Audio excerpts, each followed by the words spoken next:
Kenapa selalu terjadi di Tiongkok awalnya? Jadi kenapa Cina? Kenapa Tiongkok? Pertama, rasanya hanya Kementerian Kesehatan di dalam transisi nasional kita ya. Oke. Beralih dari pemerintahan Jokowi Ma'ruf ke Prabowo Gibran ini yang tidak berubah sama sekali. Seberapa bahaya virus ini? Lansia yang daya tahan tubuhnya tidak terlalu bagus, anak-anak yang punya kelainan bawaan, remaja atau orang dewasa yang punya resiko perilaku yang tidak sehat, kena ini bisa.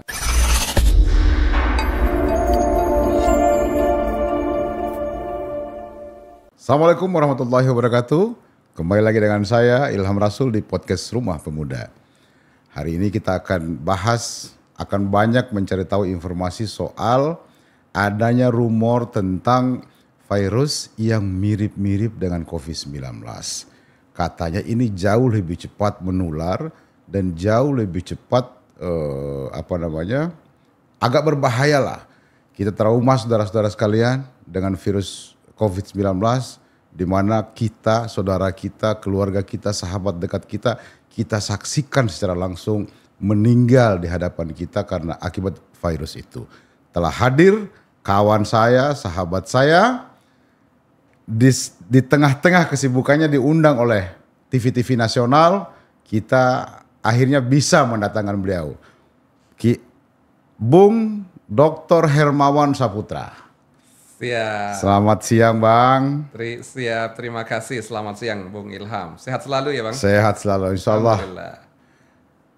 Saya pun istilahnya masih belum familiar, namanya HMVP. Apa yang Bung Hermawan bisa ceritakan soal virus ini? Iya, tentu saja ini muncul kasus yang bukan baru sih sebenarnya ya. HMPV ini adalah namanya saja. Jadi Human Metapneumonia Virus. Kalau dari namanya kita sudah bisa menebak. Virus ini berkaitan dengan semacam infeksi di paru yang kita kenal dengan istilah pneumonia. Dalam kadar tertentu ada cairan. Dan muncul cairan ini juga berkaitan juga dengan daya tahan tubuh. Okay. Nah sebenarnya gini Bang, penyakit-penyakit menular itu biasanya disebabkan oleh mikroorganisme. Oke. Mikroorganisme ini bisa dari kalangan bakteri, bisa dari cacing, protozoa, salah satunya virus ini. Nah virus ini sebenarnya jumlahnya jutaan. Banyak sekali di dalam area bebas kita, di aktivitas kita itu banyak. Dan artinya mudah terpapar orang-orang itu dengan virus. Hanya apakah orang yang terpapar itu yang mana lebih kuat paparan virusnya atau daya tahan tubuhnya. Daya tahan tubuhnya. Konsepnya itu saja sebenarnya. Nah tinggal kalau kita memahami kenapa HMPV ini menjadi heboh karena di Tenggarai terjadi lonjakan kasus terutama di China gitu ya. Okay. Yang notabene tadi Abang sampaikan kita sudah pernah trauma dengan COVID-19 yang juga dari Tiongkok atau China. Nah oleh karena itu HMPV ini seperti apa? Sebenarnya dia bukan yang kita sebut sebagai New Emerging Disease. Jadi kalau New Emerging Disease itu adalah penyakit baru yang membawa kedaruratan. Oke. Tapi ini adalah Emerging Disease. Sebenarnya penyakitnya udah lama, ini sejak 2001. 2001 beberapa peneliti dari Eropa itu menemukan banyak kasus yang memang merebak terutama pada anak, kemudian ditemukan demam ini disebabkan oleh apa, dicari tahu. Nah inilah ditemukan virus baru yang dikasih nama dengan HMPV ini. Nah terus sekarang merebak kembali karena yaitu berkaitan juga dengan lingkungan kita. Jadi virus itu muncul, tadinya laten tuh.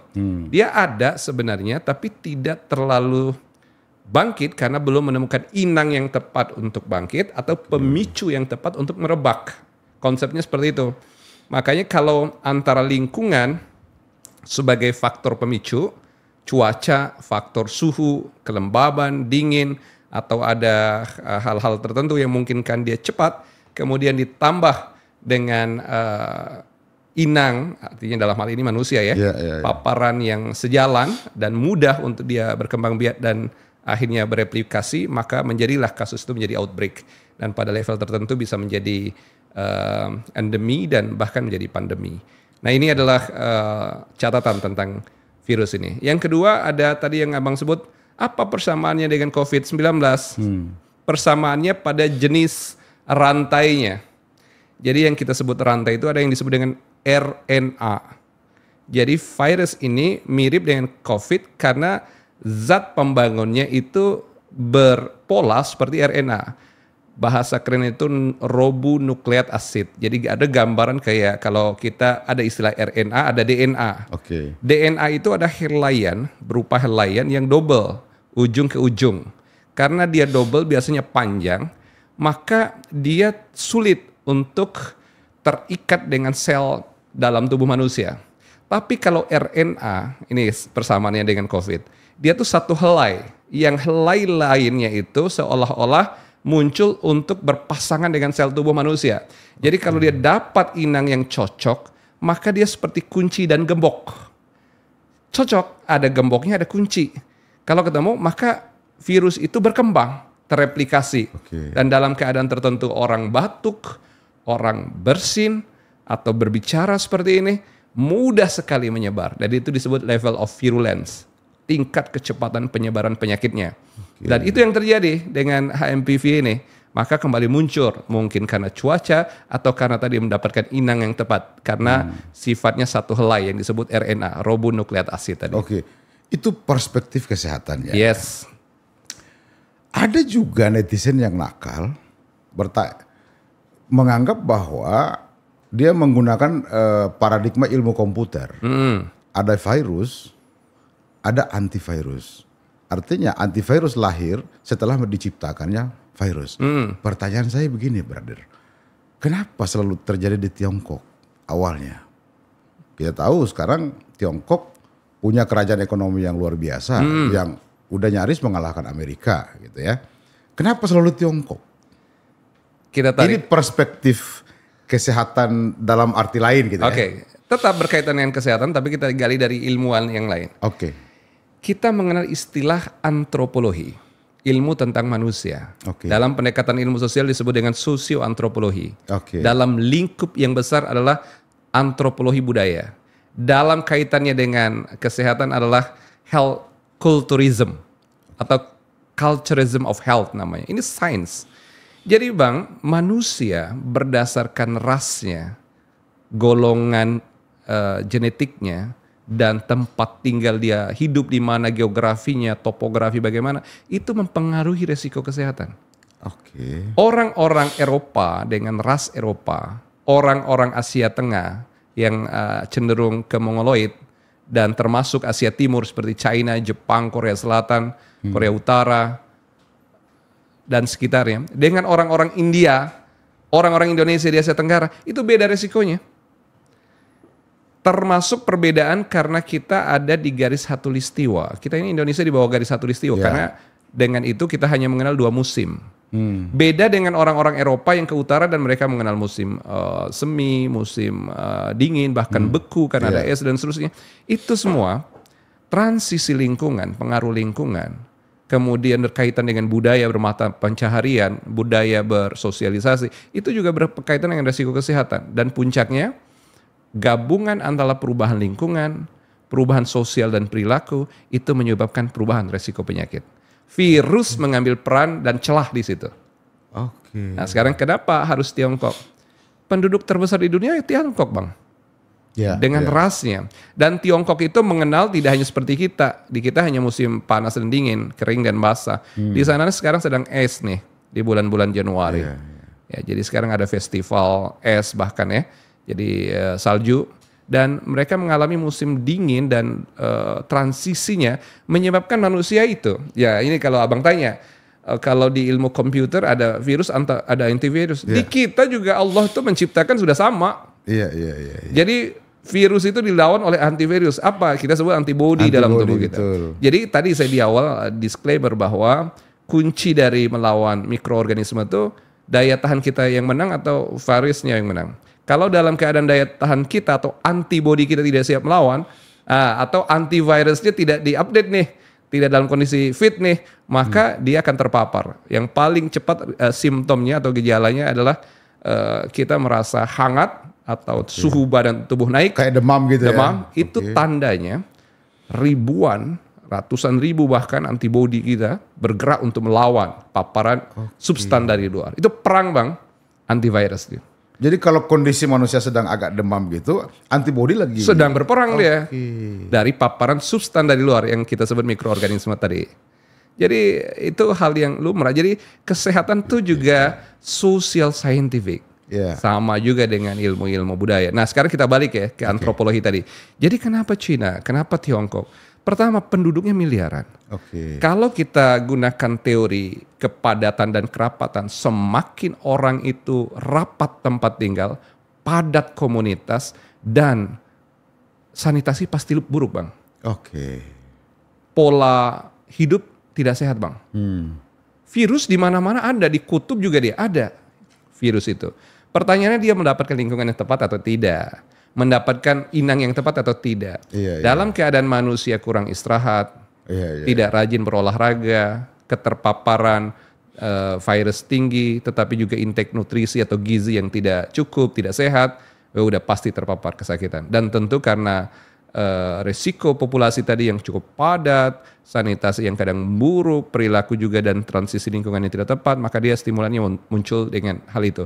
Kita sering mendengar walaupun secara evidence, hasil riset, jurnal dan seterusnya juga ada yang membuktikan itu. Banyak penyakit-penyakit yang menular dan bahkan menjadi epidemik, endemik, tetap bertahan juga di wilayah itu tuh, kalau enggak dari wilayah Asia Timur, kalau enggak dari Afrika, terutama Afrika Tengah. Seperti Kongo, Rwanda dan sejenisnya. Apa kuncinya? Kepadatan, sanitasi buruk, kurang air bersih, higienitas tidak ada, dan yang paling mungkin yang hanya membedakannya sekarang Cina ekonomi maju tapi Afrika tetap terpuruk. Itu saja. Tapi rata-rata penyakit menular lahir dari wilayah itu. Waktu kita mengalami COVID-19 kita lihat, kita saksikan sendiri ya, banyak sekali kebijakan pemerintah yang memang membatasi hubungan atau interaksi antara satu dengan yang lain. Ini kan yang terjadi ya. Bahkan pemerintah Indonesia udah hampir kita bangkrut loh, Bung. Kenapa saya bilang bangkrut? Karena terjadi refocusing anggaran waktu itu. Hampir semua kementerian segala macam fokusnya adalah menangani virus. Ini kan akibat yang sangat luar biasa ke depan. Pertanyaan saya sekarang adalah, seberapa bahaya virus ini begitu dia masuk di Indonesia? Apalagi kemarin sudah diidentifikasi, sudah masuk di Indonesia. Saya duluan mengatakan itu juga. Jadi Oke. Sebenarnya sebelum kita buktikan secara genome sequencing atau tes cepat molekular, secara mapping perjalanan dan juga ini sebenarnya mestinya memang sudah ada. Hanya underdetected, belum terdeteksi aja. Tapi begitu akhirnya dikonfirm ada, ya memang ada gitu. Ya tentu saja kalau dilihat bagaimana khawatirnya, ada yang dikenal istilah dengan severity cases level atau tingkat keparahan kasus paparan penyakit di bidang kesehatan. Rasanya ya hemat saya sih tidak separah COVID. Tapi kalau kecepatan penularan ya, yang kita sebut dengan virulence namanya, kecepatan penularan. Karena memang virus tuh cepat menyebar, cepat menular, tapi cepat mati juga. Nah, virus itu dibandingkan bakteri lebih cepat tidak bertahan di area terbuka, apalagi di paparan matahari. Dia tidak bertahan. Beda banget dengan bakteri. Oleh karena dia cepat berkembang biak, menular dan seterusnya, virulensinya mungkin tinggi. Itu bisa saja sangat. Tapi kalau pada level severity cases atau keparahan penyakit, rasanya tidak separah COVID. COVID-19 itu khas. Memang ada orang-orang yang beresiko terjadi pemberatan kasus, terutama yang punya kelainan bawaan. Jadi lahir itu misalnya orang-orang dengan autoimun, penyakit lupus misalnya ya, atau orang-orang dengan hipersensitivitas, asma pada anak, itu kelainan bawaan yang kadang kalau terpapar ini bisa menyebabkan terutama parunya memperparah penyakit yang ada gitu ya. Memberatkan dibandingkan orang lain yang normal gitu ya. Nah itu terjadi. Nah ya bisa bahkan menimbulkan fatality. Fatality itu kalau nggak cacat berat atau nggak kematian bahkan. Bahkan bisa kalau terpapar pada orang yang berisiko tadi. Lansia yang daya tahan tubuhnya tidak terlalu bagus, anak-anak yang punya kelainan bawaan, remaja atau orang dewasa yang punya resiko perilaku yang tidak sehat, kena ini bisa terjadi pemberatan. Walaupun tadi kalau ditanya apakah akan seperti COVID, rasanya sih tidak sejauh itu. Karena ini juga bukan new emerging, tapi sifatnya re-emerging. Dia kembali hadir. Dia sudah hadir sejak 2001 yang lalu. Jadi udah 24 tahun yang lalu sebenarnya udah dikenal ini virus. ada pengalaman kan yang dialami oleh kita semua bangsa Indonesia termasuk negara Republik Indonesia menghadapi COVID itu begitu rumit. Ya.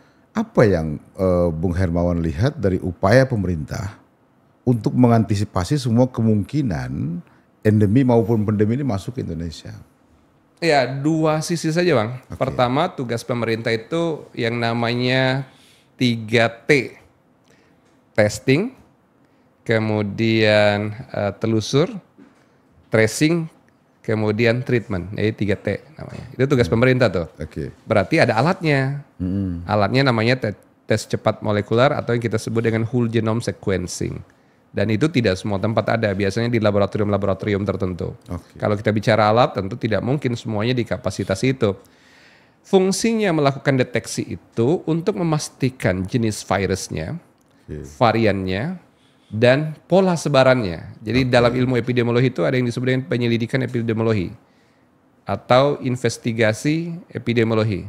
Bahasa orang-orang intelijen, public health intelligence. Kira-kira begitu. Itu untuk menemukan pola.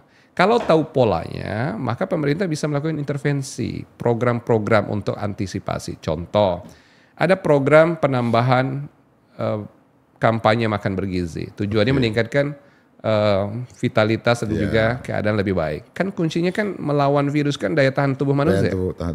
Ya.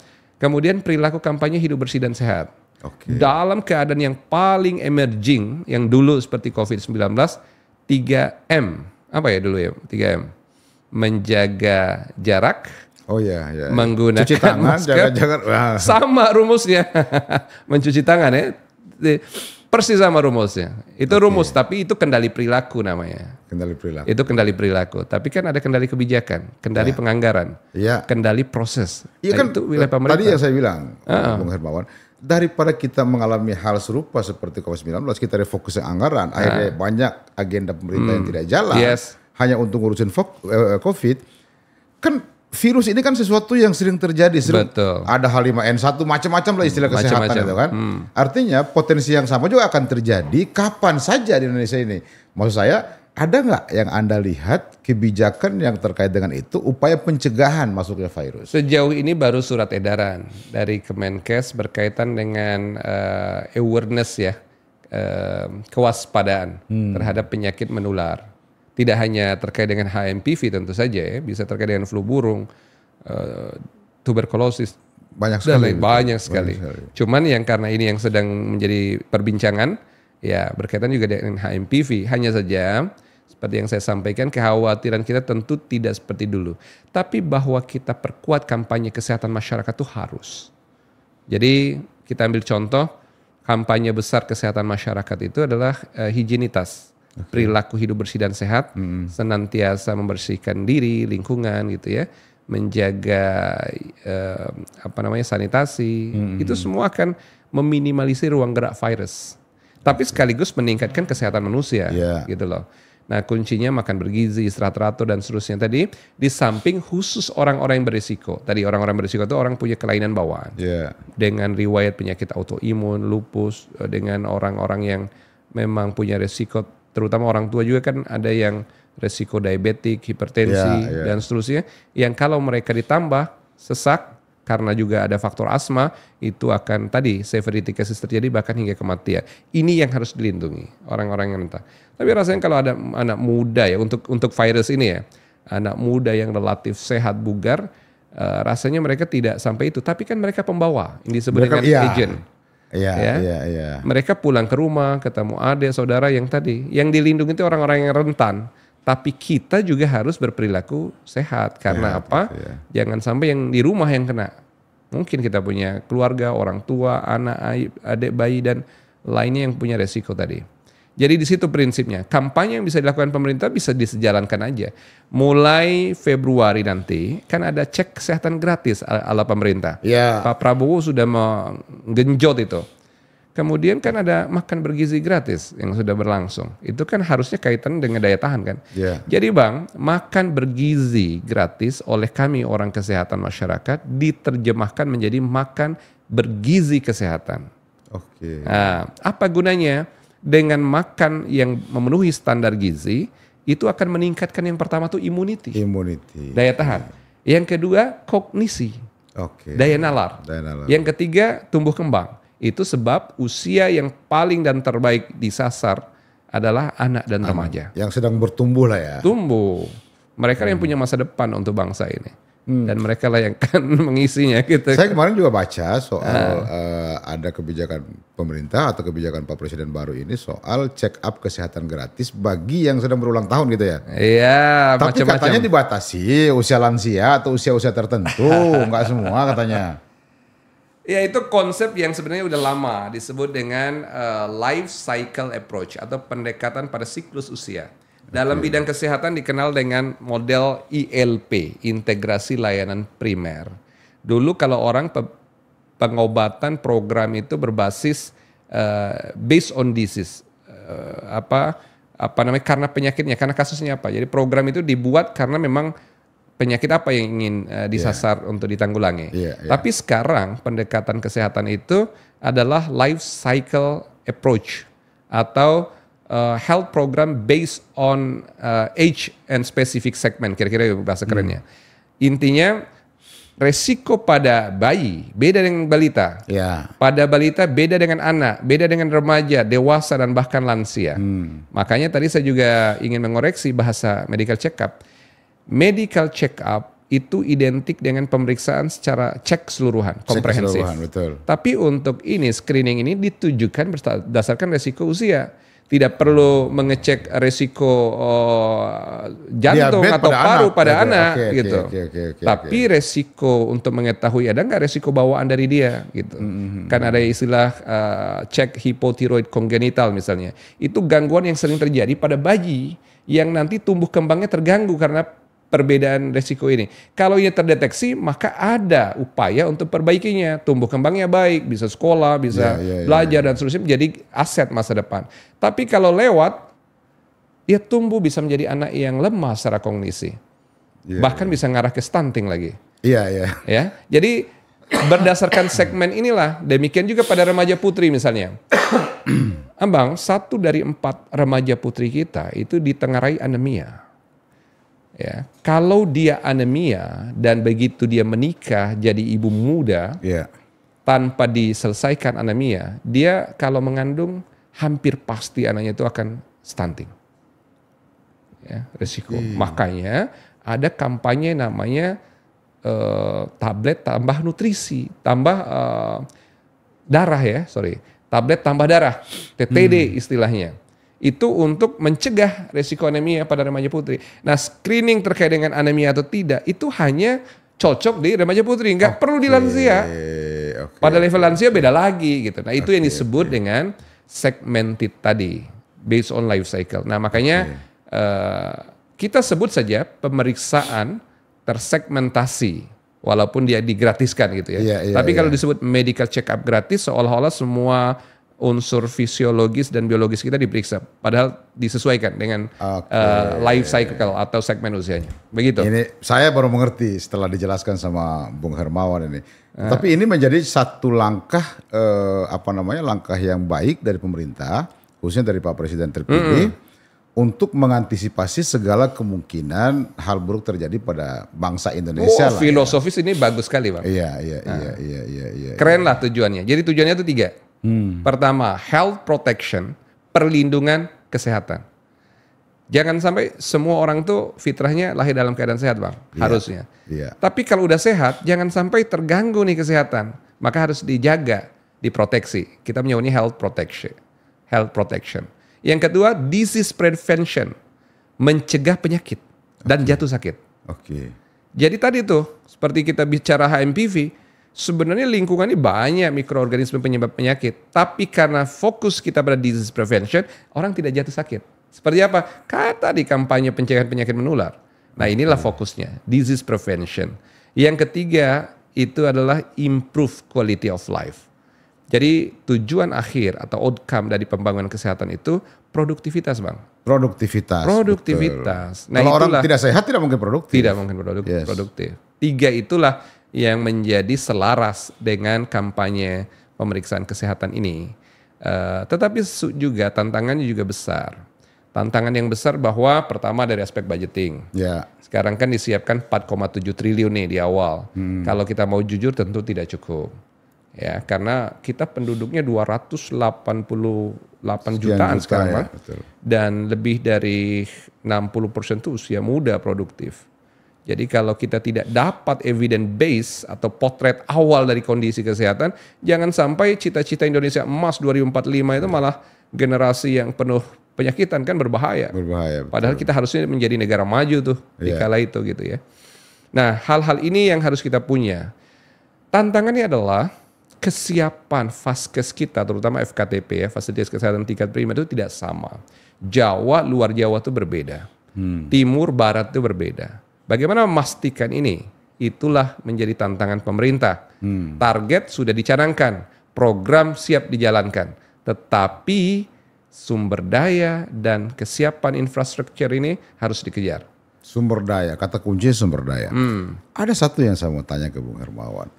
Saya kembali lagi ke virus COVID-19 karena itu yang kita lihat secara langsung sebagai orang di luar dari orang kesehatan ya, Bung Hermawan. Waktu itu saya tidak melihat pemerintah memposisikan Kementerian Kesehatan sebagai leading sektor menangani COVID itu. Yang meninggal itu kan kepala Doni Monardo itu kan bukan orang dari Kementerian Kesehatan yang menjadi ketua BNPB ya kala itu. Ya, ketua Satgas itu. Kenapa? Apakah pemerintah kurang percaya sama Kementerian Kesehatan? Ini terkait sumber daya yang Bung Hermawan tadi bilang. Itu berkaitan dengan kebijakan. Jadi nomenklatur kebijakan saat itu Perpres tentang namanya Public Health Emergency of International Concern, namanya PHEIC. Kalau bahasa global dari WHO itu PHEIC namanya. Public Health Emergency of International Concern. Terjemahan akademisnya pandemi. Secara global ya, dunia. Negara kita menerjemahkannya menjadi kedaruratan kesehatan masyarakat. Oke. Karena kedaruratan kesehatan masyarakat ini disetarakan dengan bencana. Ya. Walaupun bukan bencana alam. Oke. Ya, karena kategorinya bencana, maka yang terlibat siapa? Oh. Badan Penanggulangan Bencana. Karena efek dari bencana itu mengganggu rantai pasok, ekonomi, perdagangan, perindustrian, mungkin terjadi kriminalitas, kekacauan, perebutan sembako, bahkan dulu kan terjadi panic buying Bang di awal-awal. Iya. Ya kan ya? Dan itu kan harus digerakkan bukan pada sektor kesehatan ya, tapi penanggulangan bencananya. Oh, jadi bukan bentuk ketidakpercayaan sama Kementerian Kesehatan ya? Tidak. Oke. Tapi memahami nomenklatur dan dari perspektif kebijakan kedaruratannya. Oke. Gitu kira-kira. Sepemahaman saya ya. Luar biasa. Cerdas sekali Bung Hermawan. Apa yang Bung Hermawan lihat dari Kementerian Kesehatan hari ini, misalnya program yang spesifik? Kan saya tidak menemukan ada kampanye kesehatan terhadap penyakit menular seperti yang Bung Hermawan sampaikan tadi. Saya nggak temukan. Ada Bang, mungkin Abang karena ini aja, cuman memang kurang nih lagi belum muncul definitif ini. Ada secara kelembagaan di Kemenkes itu ada namanya Dirjen, Direktorat Jenderal P2P. Apa itu Bang? Pencegahan Pengendalian Penyakit. Oh, kita juga baru dengar. Ya, berarti Abang kurang fokus di bidang kesehatan berarti. Iya. Artinya itu nomenklatur kedirjenan yang memang udah lama sih sebenarnya, Dirjen P2P. Nah, inilah di bidang kesehatan di bawah Kementerian Kesehatan betul-betul yang memiliki concern program dan juga aktivitas seluruh negara kita untuk penanggulangan penyakit, terutama penyakit menular. Jadi di bawahnya kan ada direktorat-direktorat lagi tuh Bang. Jadi kalau ditanya di mana yang mengambil peran tanggung jawab ini, di Kemenkes Dirjen P2P. Tapi Abang jarang dengar mungkin dalam setahun 2 tahun ini karena dirjennya udah purna sejak lama dan sekarang PLT Bang. Oke. Belum juga ditetapkan, sampai kemarin belum ditetapkan Bang. Dirjen P2P, masih PLT kalau nggak salah Dr. Yudi Pramono Mars. Oh, gitu. Ini kan masalah yang serius ya buat bangsa Indonesia ya. Soal pencegahan penyakit menular ini. Kenapa justru, saya nggak ngerti ya, ini perspektif ya. Perspektif saya mau lihat pendekatan kesehatan menurut orang kesehatan. Kenapa justru hal yang menurut saya orang di luar kesehatan menganggap itu hal yang sangat penting di bangsa ini, kenapa justru tidak dibentuk kayak badan sendiri gitu? Wih, tajam ini ide Abang nih atau? Iya, karena yang lain kan pecah semua ini Bang. Iya. Karena pemerintah atau Pak Prabowo bilang ingin fokus gitu kan. Oh iya benar Bang, saya mempertegas itu.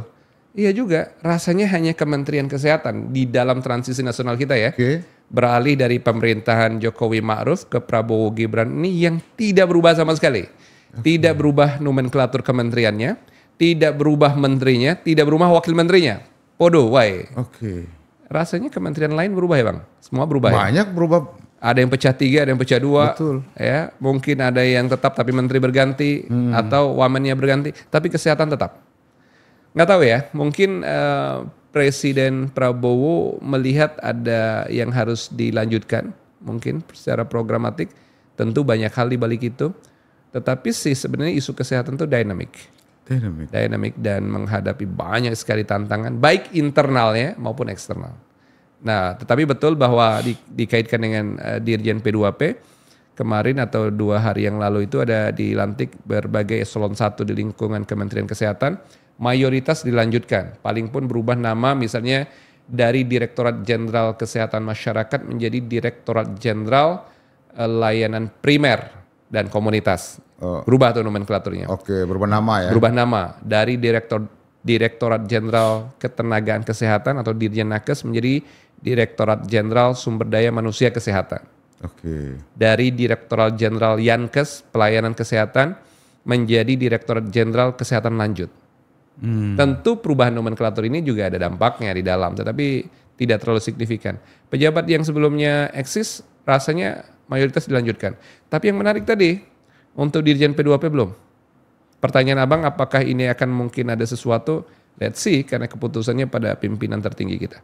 Iya, mestinya kan kalau masalah kesehatan ini menjadi masalah yang penting, mestinya dia menjadi badan supaya konsen betul ngurusin pencegahan dan potensi penularan penyakit itu. Rasanya kalau Abang dari perspektif Abang seperti aktivis dan orang politik memang patut melihat itu sebagai kebutuhan yang harus di-endorse. Tapi ya let's see, ini juga menyangkut evaluasi pimpinan kan, menteri atau bahkan presiden itu sendiri Bang. Karena ini kacamata aktivis ya. Iya. Kayak Dirjen HAM jadi Kementerian HAM. Kasus pelanggaran HAM seberapa besar sih di Indonesia? Meskipun itu juga masalah yang penting gitu ya. Betul. Tetapi kan bicara volume, eskalasi segala macam, ya hampir tidak temukan pelanggaran HAM yang berat kayak dulu gitu ya. Tetapi justru itu dianggap penting oleh pemerintah atau presiden terpilih. Masalah kesehatan yang mengancam bukan hanya trauma, tapi kan ini kan menyerang psikologis.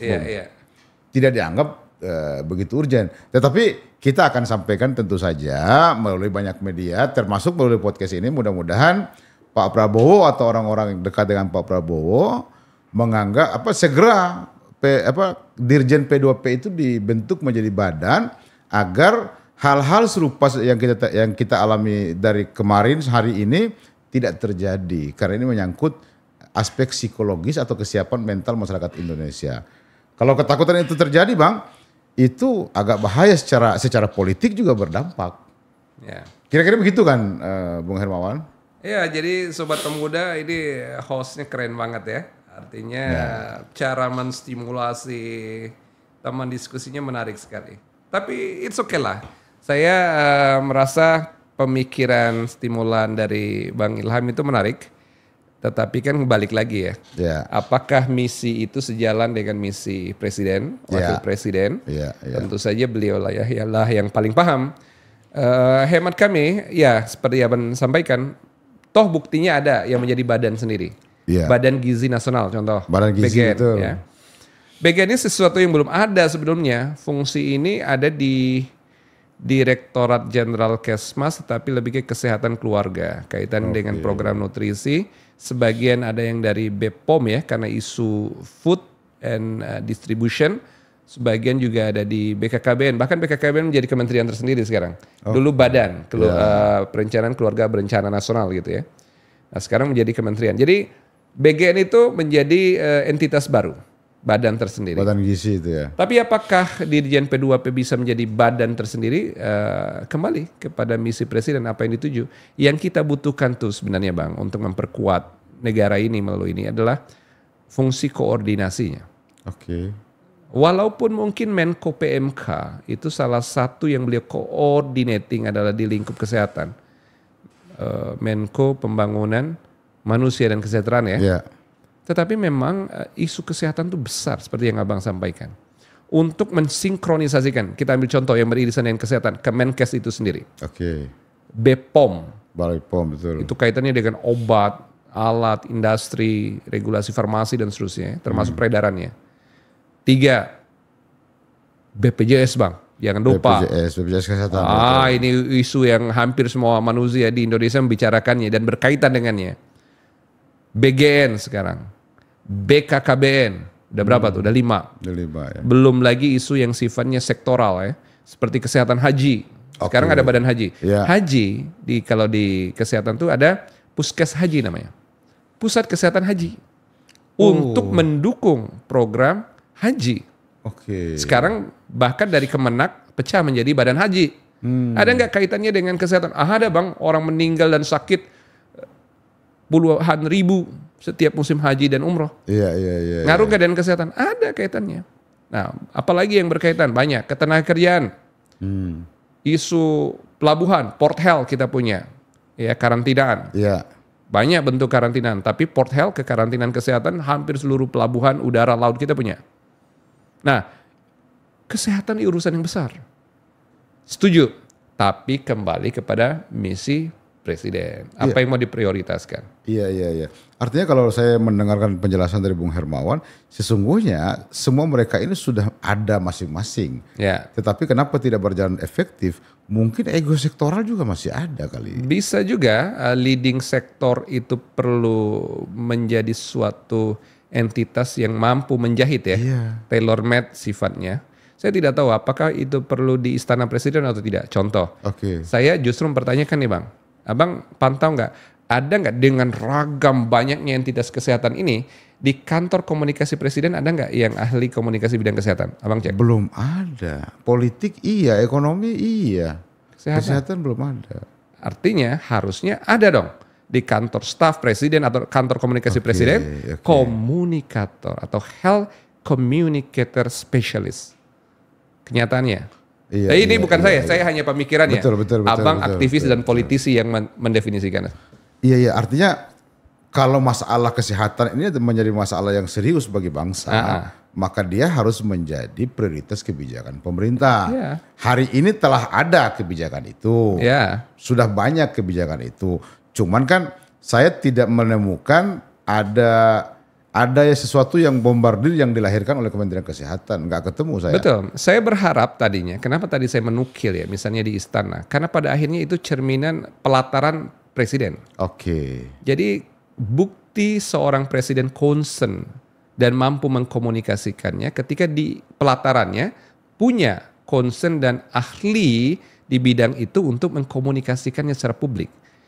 Sebelum berkomunikasi kan pasti dia harus menyerap. Pasti dia berkoordinasi. Pasti akan menautkan satu sama lain. Nah, poinnya di situ sebenarnya. Juga pasti akan memberikan informasi secara langsung kepada Presiden setiap saat. That's point. Terima kasih banyak Bung Hermawan. Semoga apa yang kita diskusikan hari ini didengar oleh Sobat Muda, seluruh masyarakat Indonesia tentu saja, dan khususnya Bapak Presiden Republik Indonesia kebanggaan, Bapak Prabowo Subianto. Terima kasih. Assalamualaikum warahmatullahi wabarakatuh.